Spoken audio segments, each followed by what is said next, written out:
দুনিয়াতে এমন কোনো গভর্নমেন্ট নেই, এই গোটা দুনিয়ায়, আমি শুধু ভারতবর্ষের কথা বলছি না, এই গোটা দুনিয়ায় এমন কোনো গভর্নমেন্ট নেই যে আজ অব্দি এতগুলো বছরে পুরো জিরো কাজ করেছে। অ্যাবসলিউটলি জিরো, ইনফ্যাক্ট আমি তো বলবো নেগেটিভ। বিকজ নিজে কিছু করেনি আর লোককেও কিছু করতে দেয়নি। তৃণমূল কংগ্রেসের নেত্রী মমতা বন্দ্যোপাধ্যায়, ঠিক আছে, 15 বছর হতে চললো পশ্চিমবঙ্গে, আজ অবধি একটাও বড় ইনফ্রাস্ট্রাকচার প্রজেক্ট বা ডেভেলপমেন্ট প্রজেক্ট আজ অবধি পশ্চিমবঙ্গে করেনি। ল অ্যান্ড অর্ডারের কথা ছেড়েই দিন, কলকাতা মেট্রোকে এতগুলো বছর ধরে এমন এমন ভাবে টর্চার করা হয়েছে যে একটা 135 কিলোমিটার, মানে মাত্র 135 কিলোমিটার হচ্ছে নেটওয়ার্ক লেন, ঠিক আছে, মানে প্ল্যান্ড, সেটা আজও আন্ডার কনস্ট্রাকশন। সেটা আজও আন্ডার কনস্ট্রাকশন। ব্যারাকপুর মেট্রো কোনোদিনও হবে আমার তো মনে হয় না। কারণ এত কিছু হওয়ার পরেও মানুষে যেভাবে ভোট দিয়েছে, এত কিছু হওয়ার পরেও আমার তো মনে হয় না তৃণমূল কংগ্রেস আগামী 100 বছর অবধি কোনোদিনও এখান থেকে যাবে।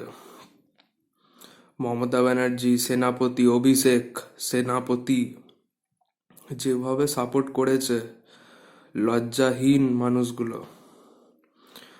বারাসাত মেট্রো যেটা ছিল সেটাও যেত ওই 2021-এর ইলেকশনে, যেহেতু ইলেকশন ছিল আর সে মানে এনক্রোচমেন্টসগুলোকে সরানোর কথা কেউই ভাবছিল না, তো পিএম মোদির অর্ডারে ওইটাকে আন্ডারগ্রাউন্ড করা হলো, নাহলে ওটাও যেত। আর একটা যেটা ছিল মানে আন্ডার কনস্ট্রাকশন যেগুলো আছে সেগুলোর কথা বলছি না, সেগুলো তো অলরেডি অনেক প্রবলেম ফেস করেছে। যেগুলো প্ল্যান্ড আছে আপাতত সেগুলোর কথা বলছি। ব্যারাকপুর মেট্রো মনে হয় না কোনোদিনও হবে, বারাসাত মেট্রো কোনোভাবে পসিবল হলো। আর এই গ্রিন লাইনের যে এক্সটেনশনটা ছিল আপনার সেক্টর 5 থেকে তেগড়িয়া অবধি, সেটা প্ল্যান্ড আছে। অ্যাকচুয়ালি কেসটা হচ্ছে যে ওটাকে মানে সেন্টার আর স্টেটের পার্টনারশিপে ওটা করার কথা ছিল, ঠিক আছে। বিকজ ইন্ডিয়াতে যতগুলো মেট্রো সিস্টেম আছে সবগুলোই আপনার স্টেট আর সেন্টার মিলে করে। কলকাতা মেট্রো পুরোপুরি সেন্টার করে থ্রু ইন্ডিয়ান রেলওয়েজ। এবার ওই যেই সেকশনটা ছিল সেক্টর 5 থেকে তেগড়িয়া অবধি, সেটাকে প্রথমে বলা হয়েছিল যে 70% স্টেট বহন করবে আর 30% সেন্টার করবে। স্টেট বললো পারবো না, যে সেটাকে 50-50 আনা হলো।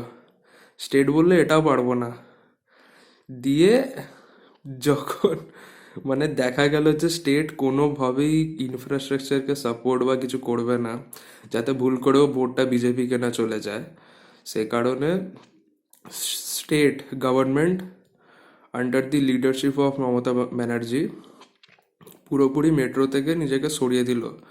নিজে তো কিছু করে না, ওপর থেকে প্রজেক্টগুলোকে আটকায় বীভৎসভাবে। আজও কলকাতা মেট্রো আন্ডার কনস্ট্রাকশন। তো গ্রিন লাইনের যে এক্সটেনশনটা ছিল সেটাকে সেন্টারের কাছে পাঠানো হয়েছে, দেখি কি হয়। অ্যাপ্রুভ করে দেবে, ওটাতে কোনো প্রবলেম হবে না। 2026-এর ইলেকশনের জন্য ওটাকে অ্যাপ্রুভ করে দেবে। ইন্ডিয়ান রেলওয়েজের কলকাতা মেট্রো বাদে যদি যান, তাহলে এর কুকীর্তি আরও জানতে পারবেন। ওয়েস্ট বেঙ্গলে অ্যারাউন্ড 58,000 crore প্রজেক্ট শুধুমাত্র ঝুলে আছে, ঠিক আছে। অনেকগুলো লাইন আছে, বর্ধমান থেকে পাঁশকুড়া অবধি অনেকগুলো। তারপরে ওই বাঁকুড়ার দিকে লাইন আছে, নন্দীগ্রামের দিকে নতুন রেল লাইন প্রপোজড আছে, অনেক অনেক বছর ধরে প্রপোজড আছে।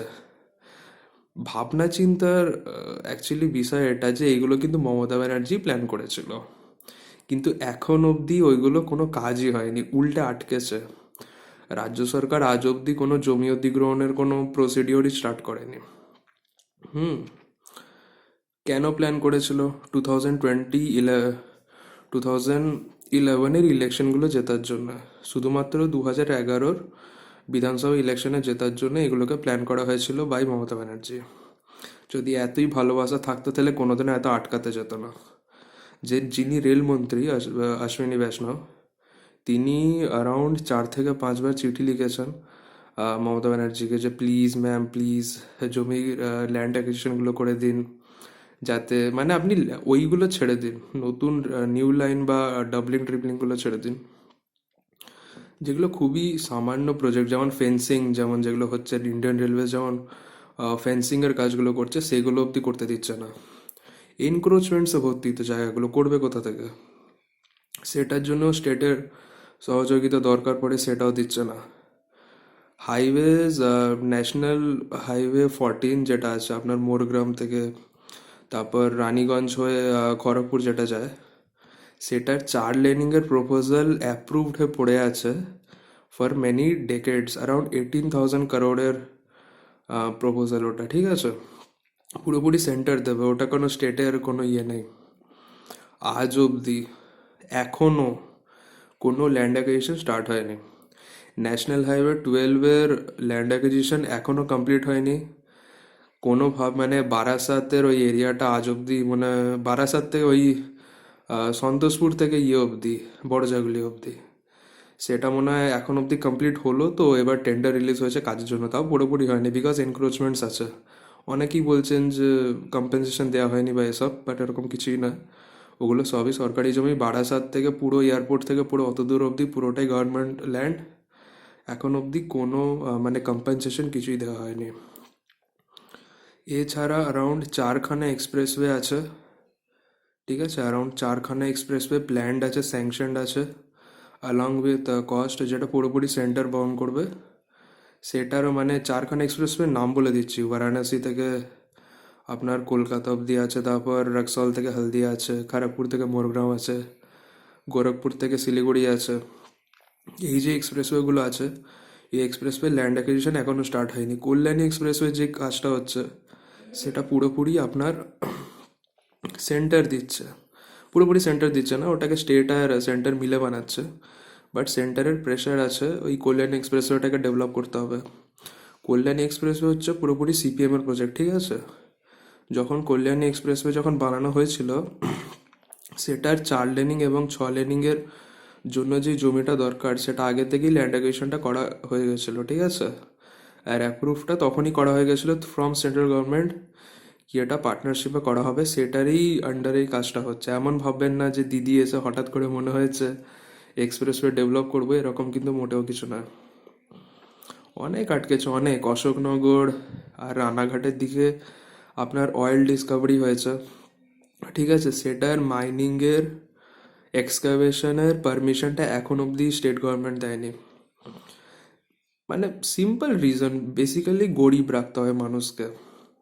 মানুষ যদি বড়লোক হয়ে যায় তাহলে কোনোদিনও টিএমসিকে ভোট দেবে না। মানুষকে গরিব রাখতে হবে, দিয়ে তাদের ভোটগুলো যাতে এই স্বাস্থ্যসাথী বলছি, লক্ষ্মী ভাণ্ডার, এই এই সমস্ত যে ফ্রিবিজগুলো আছে, যাতে এইগুলোর থ্রু দিয়ে কেনা যায়, ওই জন্য মানুষগুলোকে গরিব বানিয়ে রাখতে হবে। এবার এই যে ম্যাসিভ ইকোনমিক ভ্যালুর যে প্রজেক্টগুলো হয়, যেগুলো ধরুন আপনার ইন্ডাস্ট্রিয়াল যে প্রজেক্টগুলো আছে, তারপরে আপনার হাইওয়েজ আছে, রেলওয়েজের যে প্রজেক্টগুলো আছে, সেগুলো তো ম্যাসিভ ইকোনমিক ভ্যালুর হয়। তো সেগুলোকে ওই জন্য আটকে রাখা হয়। আর এটা শুধু মমতার নয়, মানে আপনি বাইরেও যদি দেখেন, বিভিন্ন যে স্টেটগুলোতে আছে, সে আপনার মহারাষ্ট্রতে হোক বা দিল্লিতে হোক, যেখানেই খুশি হোক, স্টেট গভর্নমেন্ট যদি সেটা লেফট উইং পার্টি হয়, লেফট উইং পার্টিরা এগুলো একটু আটকায়, বিকজ ওদের অ্যাপ্রোচটাই আলাদা থাকে। মানুষকে গরিব বানিয়ে তাদের ভোটগুলোকে কেনো থ্রু ফ্রিবিজ। আর এটা অনেক পুরনো প্রসেস, স্ট্র্যাটেজি অ্যাকচুয়ালি। এছাড়া সাগর পোর্টকে আটকানো হলো, তার বিনিময়ে তাজপুর পোর্ট প্রপোজ করা হলো, যেটা পুরোপুরি একটা স্ক্যাম আর ব্লাফ ছিল আমাদের মতো মানুষের জন্য, যারা এসব জিনিসের মধ্যে ইন্টারেস্টেড থাকে। ভাই তুমি সাগর পোর্ট বানাবে না, ঠিক আছে, অল্টারনেটে তাজপুর পোর্ট নিয়ে এলো, বাট সেটাকে তো করো। আদানি আদানি করে সেটাকে বন্ধ করে দিল। আর অনেক আছে ভাই, লিস্ট শেষ হবে না। হরিপুরে একটা nuclear energy plant, nuclear power plant আপনার বানানোর কথা ছিল, সেটাকেও ক্যান্সেল করে দিয়েছে মহান নেত্রী।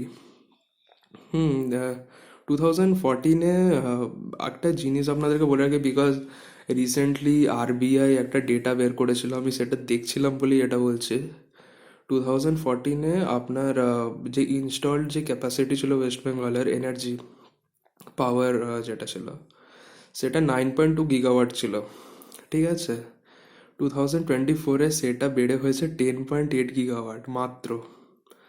আর উত্তরপ্রদেশ বিকজ এই স্টেট গভর্নমেন্টের এই টিএমসি যে নেতাগুলো থাকে তারা তো সবসময় নিজেদেরকে মানে ওদেরকে যখন জিজ্ঞাসা করা হয় যে ভাই এ কেন রেপ হচ্ছে কেন মার্ডার হচ্ছে, তখন তো ওরা এটাই বলে না যে উত্তরপ্রদেশেও রেপ হচ্ছে মার্ডার হচ্ছে, মহারাষ্ট্রতে হচ্ছে তো আমরা কেন করব না, গুজরাতে হচ্ছে রেপ মার্ডার তো আমরা কেন করব না।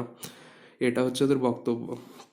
তো এইখানে একটা জিনিস বলে রাখি, সিম্পল ছোট জিনিস ভাই।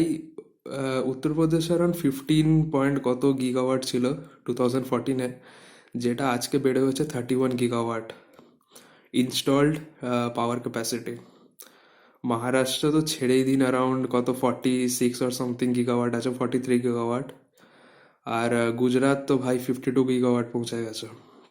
ওয়েস্ট বেঙ্গল সেখানে মাত্র 10.8 গিগাওয়াট। সেগুলো সবই আপনার সিপিএমের প্রজেক্টগুলোকেই কমপ্লিট করে করে যেটুকু হয়েছে। আমি কোনো সিপিএমের মেম্বার নই, নাহি বিজেপির নাহি তৃণমূল, বাট এই জিনিসগুলো আপনাদের জানা উচিত যে কি হচ্ছে রাজ্যে। ইনফ্যাক্ট এর মেন্টালিটি এতটাই খারাপ, মানে সেন্ট্রাল গভর্নমেন্ট যখন আয়ুষ্মান ভারত যে স্কিমটা যখন এনেছিল না, তখন তো সেটা সবার জন্যই ছিল, সেটাকে স্টেটে লাগু হতে দেয়নি, ঠিক আছে? সেটাকে স্টেটে লাগু হতে দেয়নি আহ, যাতে লোকে বিজেপিকে ভোট না দিয়ে দেয়, দিয়ে স্বাস্থ্যসাথী নিয়ে এলো। স্বাস্থ্যসাথীতে প্রথমে ভেবেছিল যে সবই কভার করতে পারবে, কিন্তু ও এটা বুঝতে পারেনি যে রাজ্যের সেই ফাইন্যান্সিয়াল ক্যাপাবিলিটিটাই নেই যে এই মেজর যে অপারেশনসগুলো হয় বা ক্যান্সার এইসব অর্থ, ইনফ্যাক্ট এখন অর্থ কভার হয় না। মানে রাজ্যের এই এত ফাইন্যান্সিয়াল ক্যাপাবিলিটিটাই নেই যে এরকম একটা স্কিমকে সাপোর্ট করতে পারে। বিকজ দেখুন, হেলথ সিকিউরিটি আর ফ্রিবিজের মধ্যে তফাৎ আছে। ফুড সিকিউরিটি যেমন রেশন যেগুলো হয়, তারপর হেলথ সিকিউরিটি, এডুকেশনাল যে সিকিউরিটিগুলো থাকে, বেসিক নিডসগুলো, সেইগুলো ফ্রিবিজে কনসিডার করা যায় না। কিন্তু যেগুলো ভোট কেনার জন্য যেগুলো ইউজ হয় সেগুলো ফ্রিবিজ কমপ্লিটলি। তো ভেবেছিল যে সাপোর্ট করতে পারবে, কিন্তু যে পারবে না সেটা বুঝতে এতগুলো বছর লাগালো। এবার ভাবুন যে এখনও স্বাস্থ্যসাথী তাকে বন্ধ করছে না, মানে কোনো সার্ভিসই প্রোভাইড করা হয় না আন্ডার স্বাস্থ্যসাথী। আগে প্রোভাইড করা হতো, এখন কিছুই হয় না। তাও এখন আয়ুষ্মান ওটা আনবে না। এই আবাস যোজনাটাকেও প্রথমে অন্য নামে চালাচ্ছিল, দিয়ে যখন দেখলো যে সেন্টার পয়সা দেওয়া বন্ধ করে দিয়েছে ওই কুটকাচালি কাজের জন্য, তখন এখন এই বাংলার বাড়ি প্রকল্প, এটা কতদিন ওই যতদিন ওই ভোট 2026 অব্দি দেবে টাকা, তারপরে দেখবেন এটা বন্ধ করে দিয়েছে। ভেবে দেখুন কাকে ভোট দেবেন। আপনাদের হাতেই সব কিছু আছে, আমাদের হাতেই সব কিছু আছে। যদি রেভলিউশন আনতে হয় আমাদেরকেই আনতে হয়। ওর হ্যাঁ, কলকাতা এয়ারপোর্টের উপরে মসজিদ লিস্ট শেষ হবে না ভাই, লিস্ট শেষ হবে না।